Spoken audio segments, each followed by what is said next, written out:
Let us pray. O Lord, we give thanks for the bounty of our province, our land, our resources, and our people.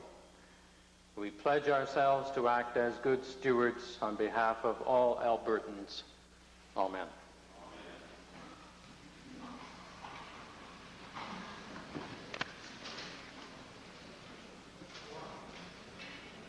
Introduction of visitors.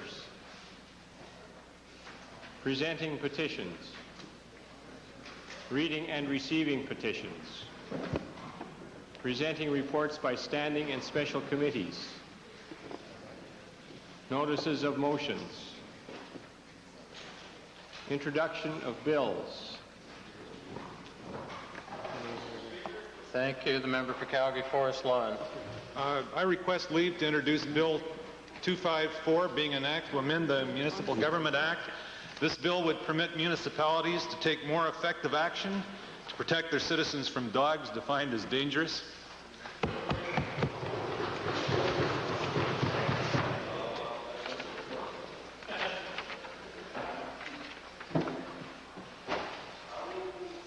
The honourable member for Calgary Forest Lawn has moved first reading to Bill 254, an act to amend the Municipal Government Act. Those in favour of first reading, please say aye. Aye. Opposed, please say no. Motion carries.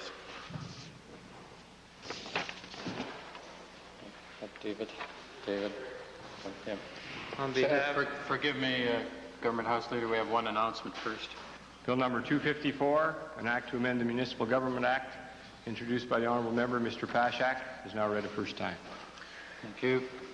Deputy Premier. On behalf of my colleague, the Provincial Treasurer, I move first reading of Bill number 19, the Appropriation Act 1989.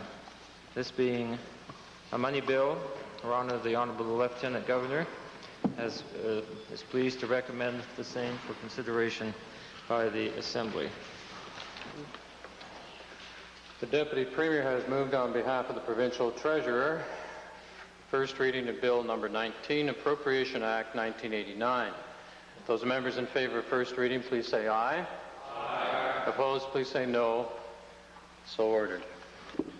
Bill number 19, Appropriation Act, introduced by the Honourable Mr. Horsman, is now read a first time. Deputy Premier.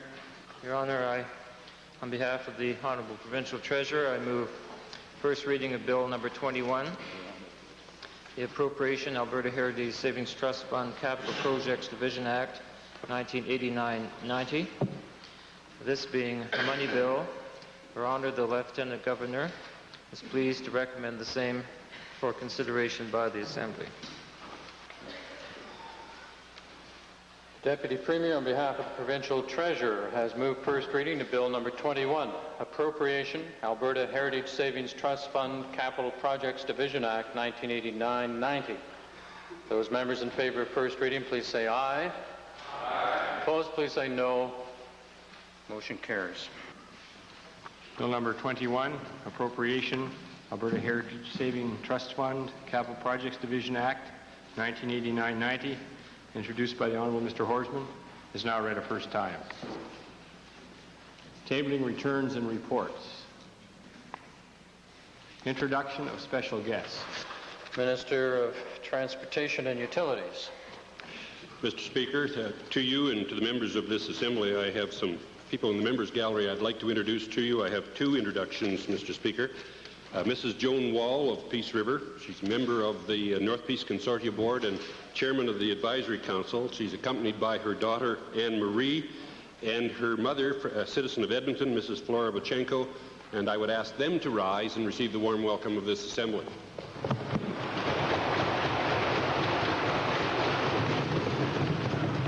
My second introduction, Mr. Speaker, is to introduce the chairman of the Grimshaw Recreation Board and a member of the best planning commission in the province of Alberta, the Mackenzie Regional Planning Commission, and for me to say that about any planning commission, Mr. Speaker, is somewhat unusual, but I'm pleased to introduce to you and through you to the members of this Assembly, Mr. Tom Baldwin. Tom, would you stand, please?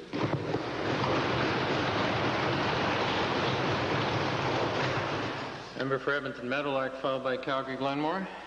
Mr. Speaker, it gives me a great pleasure to introduce to you and through you to the members of the legislature, Fred and Alice Karsmacher, who are notable, I'm certain, for many reasons, but in particular in this context for two. They are residents of the constituency of Edmonton Meadowlark, and they are also the grandparents of Melissa Willock, one of our legislative pages. They are accompanied today by Herb and his wife Hilda, Fred's brother Herb, who are visiting from Holland, and I would ask that they rise in the gallery and receive the welcome of the Legislative Assembly.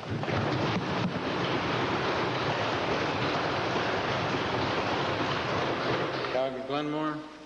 Mr. Speaker, I'd like to introduce to you and through you to members of the Assembly two young hockey players from the Federal Republic of Germany who are here touring Alberta and have hosted 3 Canadian hockey players for the last 9 months. I'd like Till Fazer and Karsten Platter to stand and receive the warm welcome from this Assembly.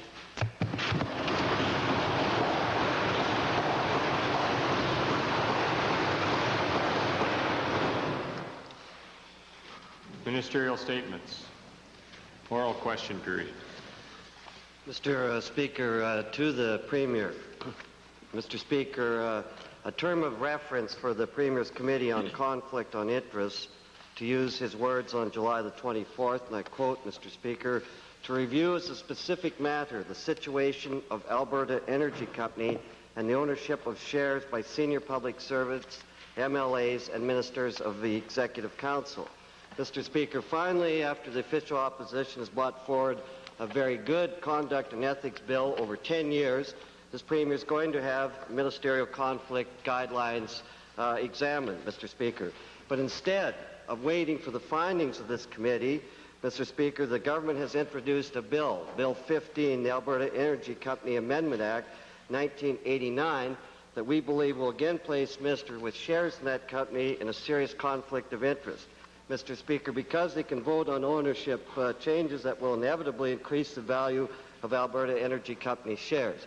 My question is to the Premier. Why did the Premier not wait for his committee to report before bringing in Bill 15, which inevitably could put money in the pockets of cabinet ministers? Hear, hear. Well, Mr. Speaker, as the honourable member knows, the legislation is very clear now that all members in the legislature can, in fact, vote on the Alberta Energy Company Act and amendments to it. Now, it is true that the panel, I have directed them specifically to look at the matter of Alberta Energy Company shares because we have a unique situation here in this province. But it strikes me as the legislation that's before the House currently, it does not deal with that matter. It deals with the matter of the number of shareholders it's possible to have in Alberta Energy and whether some of them can be other than Canadians and the percent that any one group can hold. I would assure the honourable members that as soon as the report of the panel is made to me, and then, of course, I have also assured the members that it be made public, we would bring in amending legislation on the Alberta Energy Company on the areas that, if any, that the panel recommends. So it's just a matter of timing. If the House was to sit in the fall, we could bring in the amendments. If the House sits in the spring, well, then we'll have the benefits of the panel report, and we would do whatever amending is necessary at the time. But the current legislation really doesn't reflect on those matters. Oh, my God. Mr. Speaker, that's precisely the point.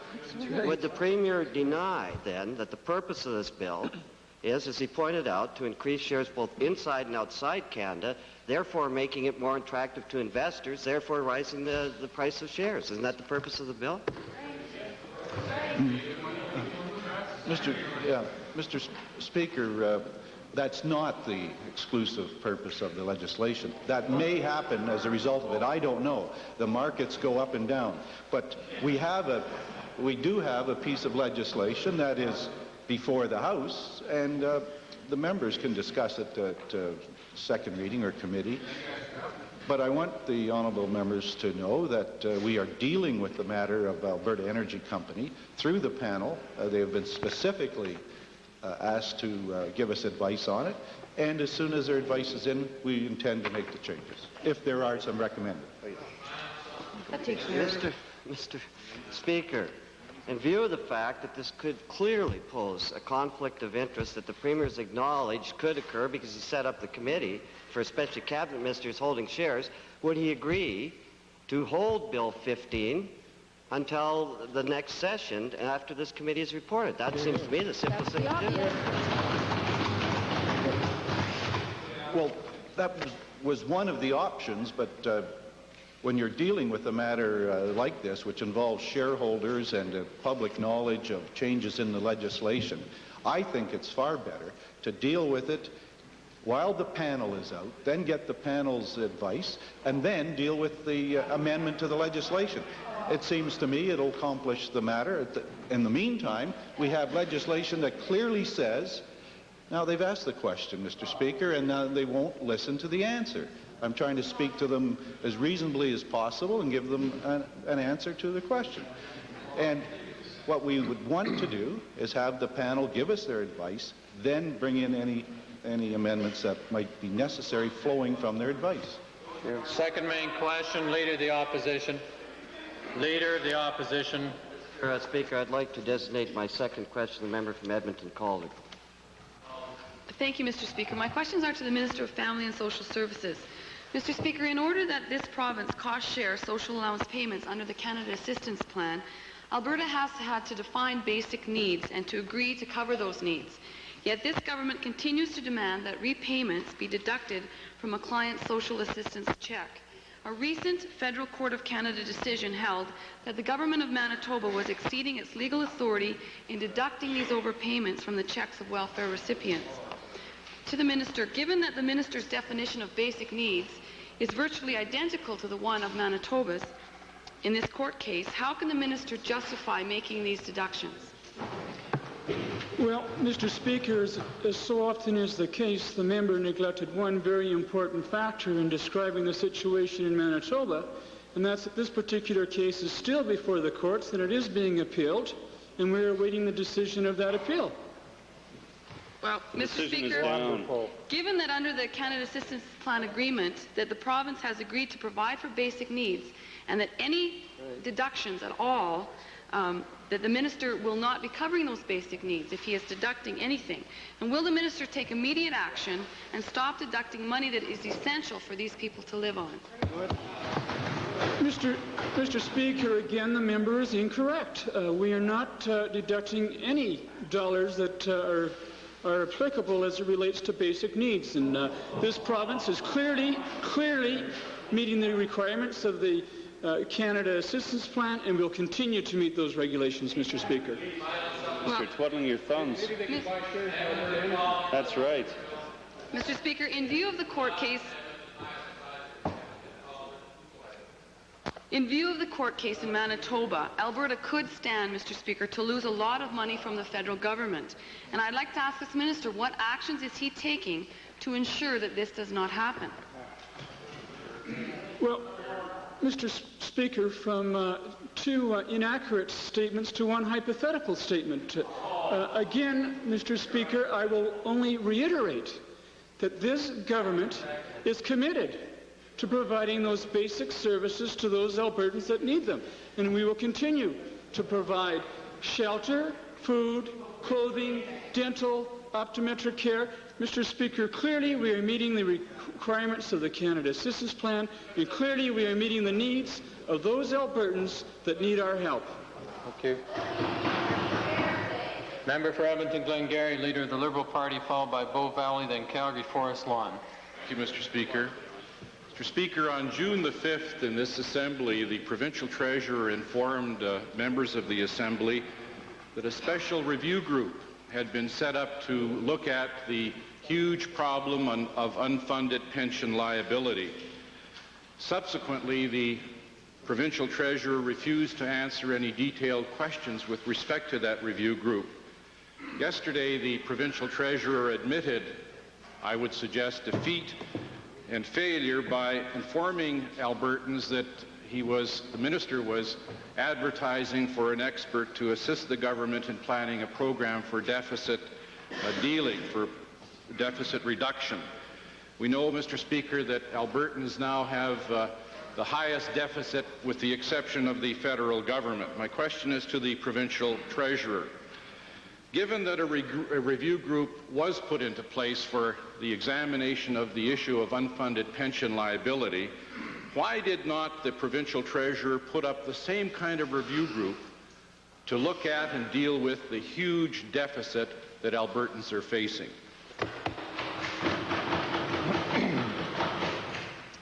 Mr. Speaker, it must be Friday morning because the fuzziness of the reasoning is escaping me with respect to the member's question.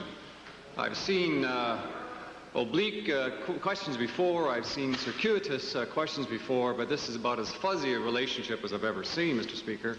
I'm not too sure just what the point is. There are three factors here I think that he's referring to. One is we do have a pension liability. We're managing it, controlling it, dealing with it. We're looking at a series of recommendations as to how to handle the size of that liability. All members know that we have a liability with respect to the General Revenue Fund and the Capital Fund. I have before the House right now a bill to increase the debt limits to $9.5 billion. And we have publicly advertised for somebody to manage that debt. This is a very complex area, an area where the market moves dramatically. For example, the market in capital markets is moving so quickly that you need a contemporary person to ensure that the cheapest borrowing cost is afforded to the province of Alberta. Moreover, Mr. Speaker, on the third point the member makes, we have reported time and time again about our fiscal plan, the way in which we determine the balance of this budget. We have just completed on Wednesday the final discussion of that budget position, one which all Albertans understand and concur with, and one which takes us forward to a balanced budget in 1991-92. Now that's the plan. That's the way it's laid out, Mr. Speaker, and if the member could sort it out in terms of these segments, then I'd be glad to respond more directly to these fuzzy questions. Mr. Speaker, the track record of the provincial treasurer is an abysmal one indeed in dealing with the huge deficit. I wonder why it has taken the provincial treasurer so long to admit defeat and to advertise for this expert to help him with the deficit plan. Why has it taken you so long, Mr. Treasurer? Depth of that question is really one. Mr. Speaker, we are good managers, this government, and that is well understood. Well understood.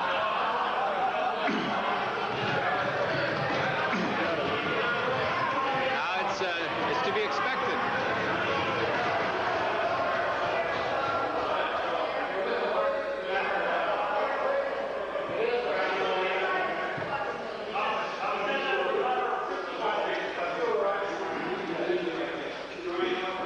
And now we'll have order.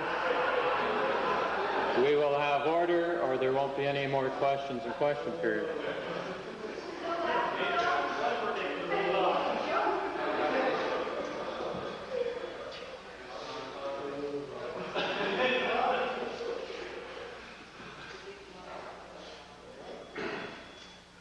Provincial Treasurer. Well, I can understand, Mr. Speaker, that the socialist parties across the way wouldn't understand management. They've never been tested in a private sector place, and here we are.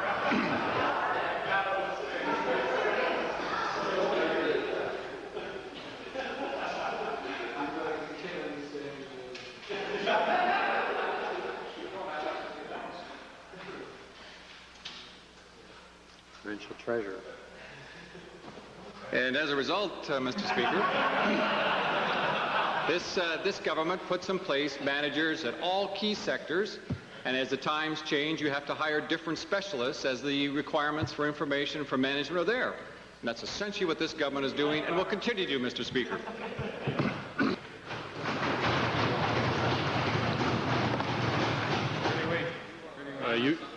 You continue to give evidence that that the minister cannot do the operation of the budget at all. Mr. Speaker, given that we have had a number of matters coming to our attention that will likely increase the deficit, such as crop insurance changes, UIC, transfer payments, campaign promises, and now the code matter, which is going to cost Albertans $100 million. Mr. Speaker, my question to the provincial treasurer is this. In an ability to assist him, to assist the minister, would the minister agree to provide quarterly statements as to the position of Alberta's deficit so that Albertans really do know the picture on that deficit? Well, Mr. Speaker, it's interesting the member comes up with these ideas. They're information which we've been providing for about 10 years. At various times we'll provide all kinds of data. The trouble is the opposition doesn't use that information, Mr. Speaker. But what is remarkable, Mr. Speaker, the member from Glengarry talks about leadership, about a management ability. I noted when the member from Westlock was the leader of the Liberal Party, they were on the edge of an abyss for a very long period of time. With the member of Glengarry being selected, they've taken one bold step forward.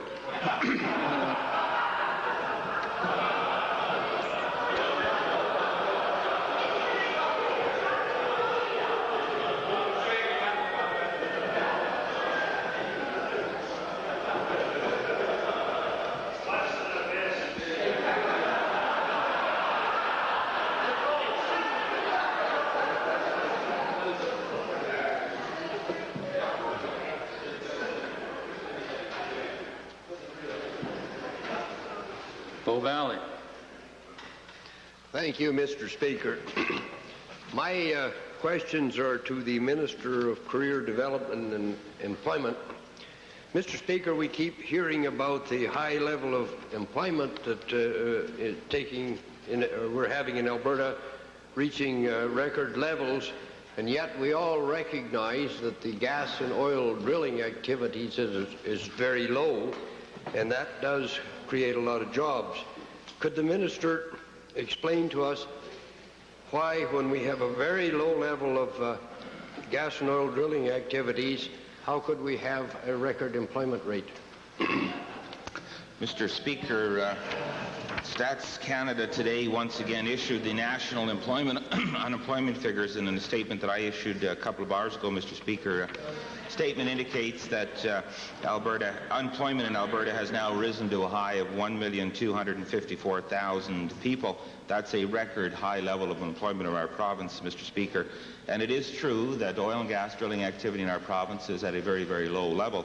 Mr. Speaker, I think that if you look at the statistics from July 1989 back to July 1988, you see some very significant growth in some important areas. As an example, we have 6,000 more people involved in construction in July 1989 than we had in July 1988. 6,000 additional people are employed in the area of trade. 4,000 more employed in the area of transportation utilities. 21,000 more people are employed in July 1989 in the service industries compared to July 1988. And we have other figures. Mr. Speaker, it's a direct reflection of economic diversification of this province and the strengthening economic situation in areas other than gas and oil in our province. And I think it's a true reflection of what this government's commitment is to economic diversification.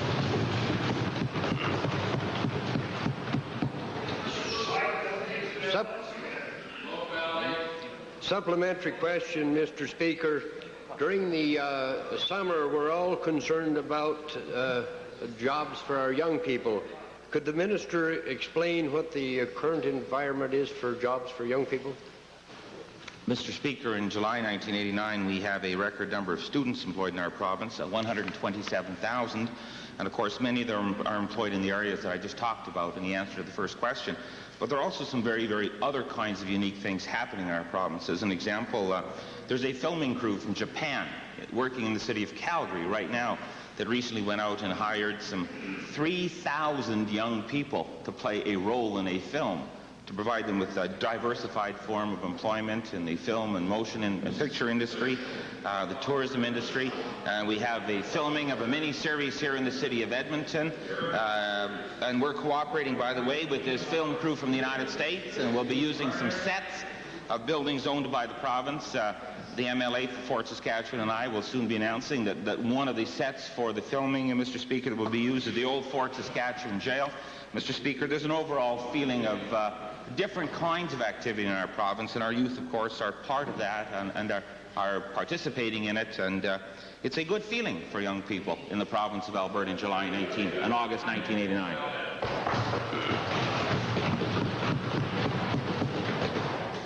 Mr. Speaker, I would like to ask the minister if, when he was compiling these figures for employment and unemployment, if he took into consideration the loss of jobs that deals with the closure of Dome Glass in the Redcliffe and Medicine Hat area. Mr. Speaker, in the statistics put forward this morning, what the statistics do is, of course, give you an overall unemployment level for the province of Alberta, and then also breaks it down into certain regions of the province of Alberta. In the southern part of the province of Alberta, our unemployment level is now 4.3%. And these figures do not take into account what may or may not happen in the Medicine Hat Redcliffe area. But there are three things that are, I think, very important. For the first time in a long time, there's a very, very positive outlook with respect to agriculture in the southern part of the province of Alberta. This year, in 1989, our farmers and producers are getting enough moisture units. I was in Milk River just a few days ago, Mr. Speaker, and I've never seen a more positive environment among our agricultural people. Secondly, Mr. Speaker, we're now reaching a peak point of construction in the Old Man River Dam.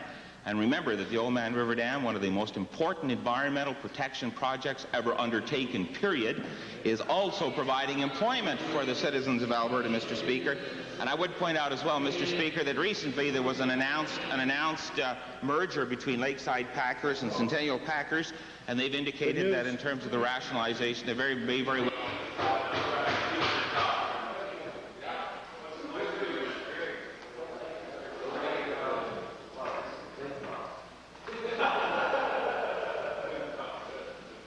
Calgary Forest Lawn. Thank you, Mr. Speaker. As we heard earlier, the Minister of Energy has introduced a bill that will change the ownership pattern of the Alberta Energy Company. Limits on individual ownership will be increased from 1% to 5%, and non-residents will now be permitted to own shares in this company. My question, Mr. Speaker, is to the Premier. Given that it was the Premier, who was then the Minister of Federal and Intergovernment Affairs, who said at the time the company was formed that in order, and I quote, "in order to provide the widest possible distribution of shares and to prevent any one person or group from acquiring a large block of shares in the future, the total shareholdings of any one investor will be limited to 1% of the shares issued." Why is the government changing its policy? Mr. Speaker, the members quoting from Hansard, I assume, in 1973 or 4, and obviously conditions change, and governments and legislation have to change with them. Other than that, Mr. Speaker, I just say to the honourable member, when legislation is before the House, he has every opportunity. I've told the members before, we have the first, second, and third reading, and we have committee study. And that's really, I would expect, Mr. Speaker, you would want us to deal with the legislation during that process rather than in the question period. Agreed. Well, Mr. Speaker, this is such an important matter that I think it's important that, well, similarly then, and I suspect I'll get the same answer, the Premier at the time also said that it's our, and I quote again from Hansard, "It's our intention that the ownership of voting shares will be restricted to Canadian citizens or residents of Canada." Why is this policy being reversed,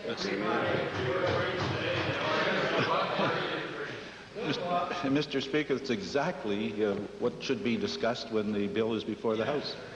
Fine, you can do better than that. Well, finally, Mr. Speaker, again to the Premier, given that the clear effect of this proposed bill is to increase the value of Alberta Energy Company shares, is this a prelude to the government getting rid of its 37% ownership in AEC so it can deal with the massive debt problem that it's created? I'm pleased that the honourable member is following along the same route as his leader, and that is that they are now predicting great things for Alberta Energy Company shares. I'm glad that they're finally realizing how valuable that company is, and that the government's leadership in having it here in Alberta.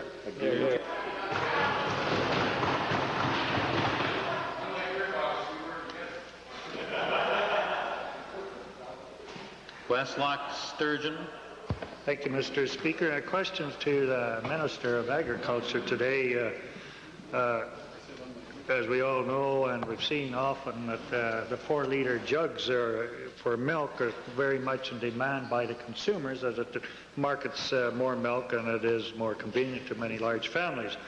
And the past Minister of Agriculture, Mr. Speaker, 5 months ago assured the House that they would be, or assured the people of Alberta he would be pressing for immediate authorization to turn out 5-liter or 3-liter milk jugs. Now we also, 2 months ago, the minister told the milk processors of this province he would be proceeding with it, and a couple of weeks ago he told the House, yes, he'd be going ahead with 4-liter milk jugs. My question is, what in the dickens is holding up putting out 4-liter milk jugs? Mr. Speaker, I would have to suggest that the honourable member's memory is probably a little at fault here. He should probably go back a couple of weeks and see how I did respond to his question. My response at that point in time was that I was leaning toward recommending the regulation change, the order in council change, to proceed with the 4-liter jugs, and at the same time give consideration to putting it under the Beverage Container Act. I think I also explained quite fully to the member at that point in time how regulated that supply-managed industry is, and hence the reason why changes don't come quickly in that industry. We're still moving down the same path, and in due course, a decision will be made and announced. He's back, right? Mr. Speaker, the minister often leans, but he wasn't leaning that day, Mr. Speaker, and so his statement that he was leaning is not correct. He definitely said he was going to put out 4-liter jugs. He's backing off. Could we go for backing off, Mr. Speaker? But given that he's backing off, if he ever does get around it with the glacial slowness he's moving, will he make sure, or will he be asking that there be a deposit on the 4-liter milk jugs? Mr. Speaker, again, I would suggest the honourable member go back and read Hansard before he starts to try to quote it. I believe the last question was if we proceeded, would there be a deposit on it? I think my indication was that if we proceeded, it would be my recommendation we put it under the Beverage Container Act. That means something that maybe the honourable member should research.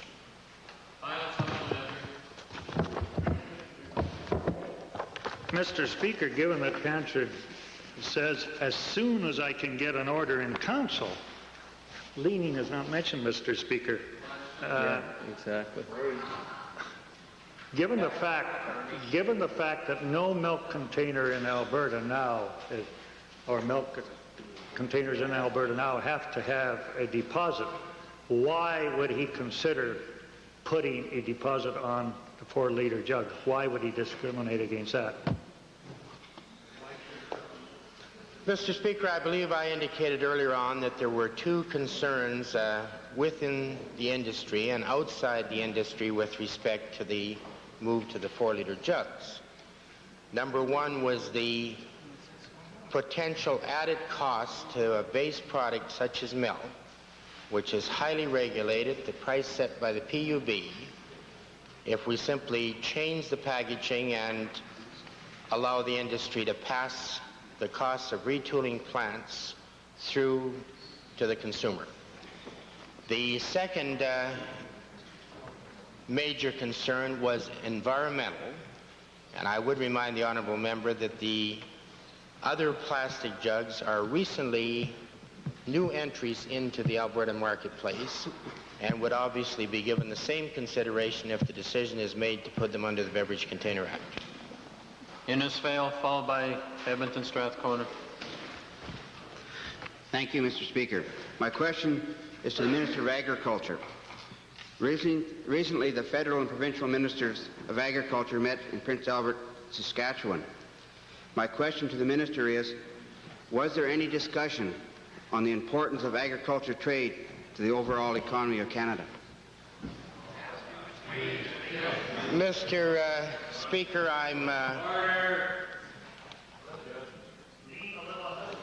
I'm pleased to report that there was considerable discussion on trade, the impact of free trade, the impact of the multilateral trade negotiations, and a fairly comprehensive assessment of the role that agriculture in Canada plays in the overall trade picture. And there's been a significant growth in the trade balance in agriculture from less than $2 billion 2 years ago to in excess of $4 billion today. And I would add, to demonstrate the importance of agriculture in the Canadian economy, that if it hadn't been for that $4 billion trade plus in agriculture, there would have been a net loss in the trade balance of this nation. And that should be significant to Canadians, whether they live in urban or rural areas, that agriculture is still contributing very significantly to the lifestyle that we enjoy. Could the minister comment on how much does the Western province contribute to the trade in agriculture? Mr. Speaker, the leading products contributing to that positive trade balance were products like wheat, pork, canola, barley, many of which are produced in Western Canada. And I would underline, and I would hope the honourable member from Westlock Sturgeon is listening, is that those products that are playing the leading role are not under a supply-managed system.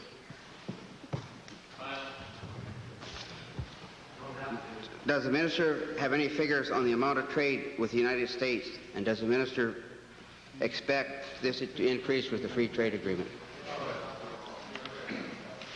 A review of our trade patterns over the past 10 years would indicate that while our trade with the European Common Community has declined significantly, our trade with the U.S. has climbed significantly, and our trade with the Pacific Rim has also strengthened. And I think this demonstrates the impact that trade barriers have had on the way we've had to adjust. The freer the borders, the better our industry has responded, and I anticipate further growth under the free trade agreement. Member for Edmonton Strathcona, followed by Calgary Northwest, then Calgary Glenmore. Mr. Speaker, my question is to the Minister of Public Works, etc. And yes, that's what etc. means, Mr. Speaker. Since the 13th of October 1983, Mr. Speaker, a high-powered committee called the Public Records Committee has held at least 55 meetings to establish, amongst other things, how you get access to public records. In the meantime, hundreds of millions of dollars of public money has been committed on the basis of agreements and reports that the public cannot see. In response to my question last year, the then minister reported in a written answer, Mr. Speaker, it is not government policy to provide internal reports. My question is, why is the document that tells us how we may have access to secret reports itself secret? Is the rule book being written by Kafka?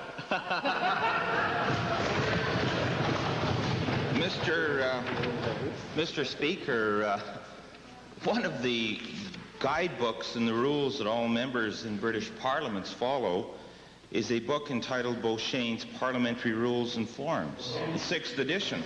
And Mr. Speaker, perhaps to be very, very specific to the honourable gentleman, could I just quote these relevant sections from Beauchesne? Can I just make mention of Beauchesne 446, Section 2A, Section L, Section N? Thank you, Honourable Minister. Thank you, and I'm sure that even though the question sounds like a point of order, that all honourable members will make reference to yesterday's answer for the same citations. Edmonton Strathcona, supplementary. Well, Mr. Speaker, will the minister come clean and admit to us that the true function of this committee is to do nothing, while appearing to do something like so much else the government does? Mr. Speaker, I appreciate the reference to the debate that took place yesterday afternoon in the House with respect to certain motions to return. I think the honourable member should very well spend some time reading the rules for British parliamentary democracies. And Beau Cheyne makes it very, very clear which papers are to be provided and which papers are not to be provided. Surely the honourable member from Edmonton Strathcona is not asking me as a member of this Crown to bend the rules for his privilege. Then in heaven's name, why was the committee set up in 1983? It's obviously a failure, and therefore I ask the Minister to pledge to this Assembly today that he will bring in forthwith reasonable rules to enable disclosure to be made to the public of all documents and reports that deal with commitments of hundreds of millions of public dollars, so that we may see these reports, such as the Old Man River Dam report itself, the Forestry Management Agreement. Honourable member, this is order, please. Order! Order. This is the final supplementary. It's a final supplementary question. Thank you.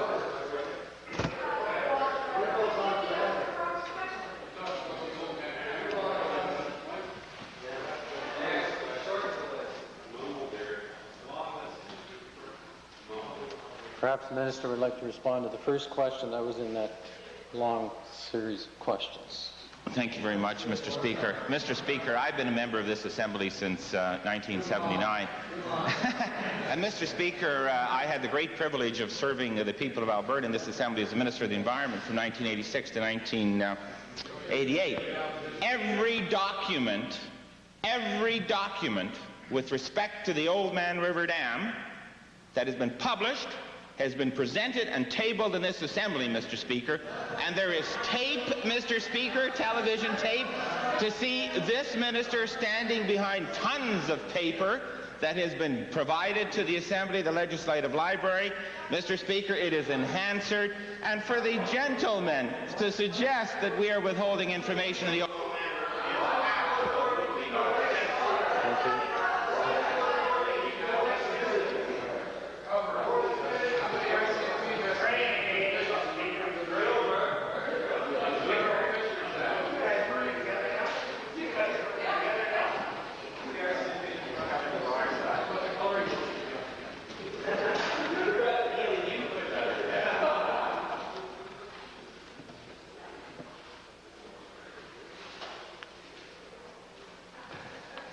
Calgary Northwest, if you can be heard.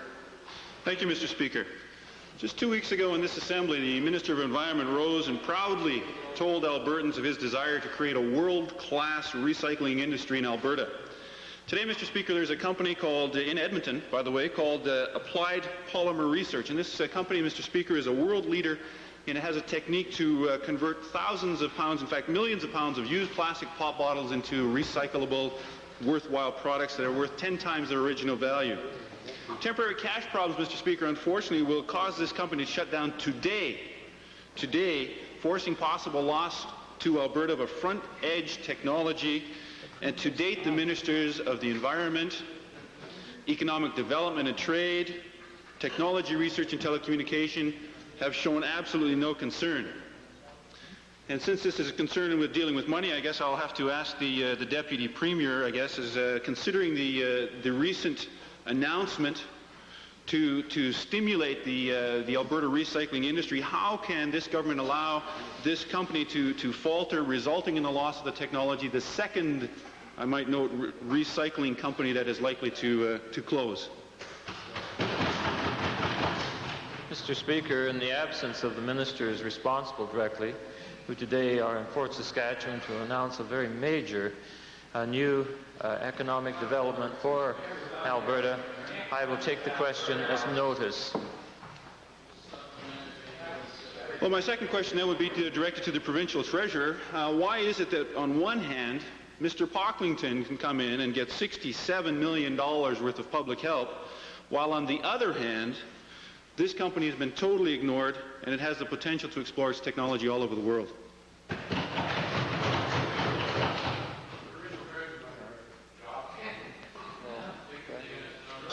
Thank you. Final. Well, my final question then will be, I guess, to the Deputy Premier again, since, as you have noted, that we can't note that they're not here.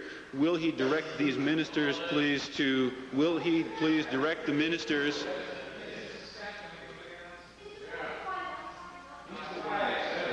Thank you, Honourable Member. We'll keep listening to Calgary Northwest since that's the member who's involved. Thank you, Mr. Speaker. Will the Deputy Premier please make a commitment, since the President of the company is now today in the Members' Gallery and he's here ready to meet today with the ministers, will he please direct the ministers that I have cited to meet with the President to possibly help out this company? Well, Mr. Speaker, I have no idea as to whether or not the member who just posed the question had tried to make any arrangements for such a meeting with the ministers in question. Had he done so, he would have been advised that it would not be possible for them to meet at this particular time because of other commitments that they had to undertake. But I should just point out for all honourable members, ministers are pleased to meet upon reasonable notice with Albertans, and well, the honourable member for Gold Bar keeps interjecting, saying no, no, no. And I don't know what she's talking about, but nonetheless, I'm trying to respond that I do not. Oh, Edmonton Centre is so cute, isn't he, in his remark.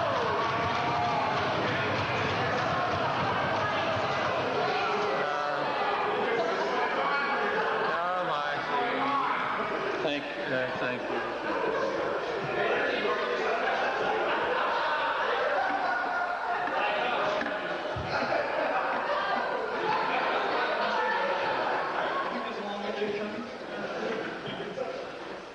It's not only Friday, it's that the class is about to be dismissed for a mini summer vacation. Calgary Glenmore. Thank you, Mr. Speaker. Recently, there was a report prepared by the Manpower Planning Unit, prepared for Alberta Health and Social Services Disciplines Committee, on daycare personnel in Alberta and part-time casual employment in Alberta daycare centres. In preparation of this report, there was a questionnaire circulated to 647 daycare centres covering education qualifications and experience for employees working in this centre, and the employees had a great deal of input. Could the Minister for Family and Social Services give us a brief outline of the results of this questionnaire? Well, Mr. Speaker, I'd want to begin by talking about our government's commitment to providing quality daycare in the province of Alberta, and I think it's recognized that our commitment is second to none in the nation. The member would also know that although our commitment to daycare is strong as it is, we of course constantly strive to make good things even better. And in this instance, we are reviewing a number of the factors that are related to daycare, and we felt that it would be helpful for us to, of course, get as much information as we could. With that in mind, we made a request of the Alberta Health and Social Services Discipline Committee, who Mr. Speaker, prepare an annual survey of health care and social service employees. And for the first time in 13 years, we asked them to include daycare providers as well, and we are very pleased that they would do that, and we're also pleased that some 647 daycare centers were surveyed and some 92% responded. Through that process, Mr. Speaker, we were able to get some very helpful and valuable information to the department. Indications, well, I should say that the information included vacancy rates, which we discovered were very low. They included turnover rates, which we discovered were higher than we would like to see. We also, Mr. Speaker, were pleased to note that 40% of all daycare directors and 25% of all daycare workers held a recognized certificate or diploma or degree in early childhood education. Of that, Mr. Speaker, we also noted that those that didn't have that training already, 32% of them were endeavoring to undertake that. So some helpful information, Mr. Speaker. Mr. Speaker, in the Calgary region, it recorded the largest turnover for directors in daycares, and the city of Calgary recorded the largest rate of child care workers at 34%. Is the minister addressing this situation?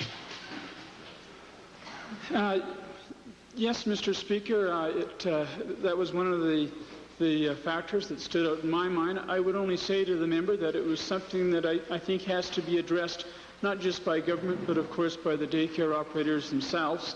This minister has had the opportunity now of meeting with a number of the major umbrella groups here in the province, and I look forward to continuing to work with them and hopefully addressing this particular situation together. Mr. Speaker, there seems to be a concern regarding the education of the employees in daycare centres. Is there anything being done to encourage higher educational standards for the employees in daycare centres? Well, Mr. Speaker, the member would recall, I'm sure, that in the throne speech of this session that we made a commitment to reviewing and implementing daycare standards here in the province of Alberta. This particular survey was done to help us assess that. I'm also working very closely, of course, with the Minister of Advanced Education and the Minister of Career Development and Employment, and in consultation with daycare operators across the province and in consultation with the parents of the children at daycares themselves, we hope by reviewing the situation thoroughly, by working together with Albertans and by careful consultation, we'll be able to implement the appropriate standards in the not-too-distant future. Yeah. Time for question period has expired. The chair would point out to all honourable members that because of the slowdown process today, that at least 6 more questions were not asked.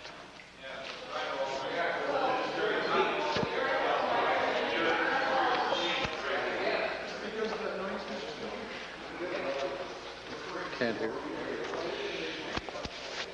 Orders of the day. Might we revert briefly to the introduction of special guests?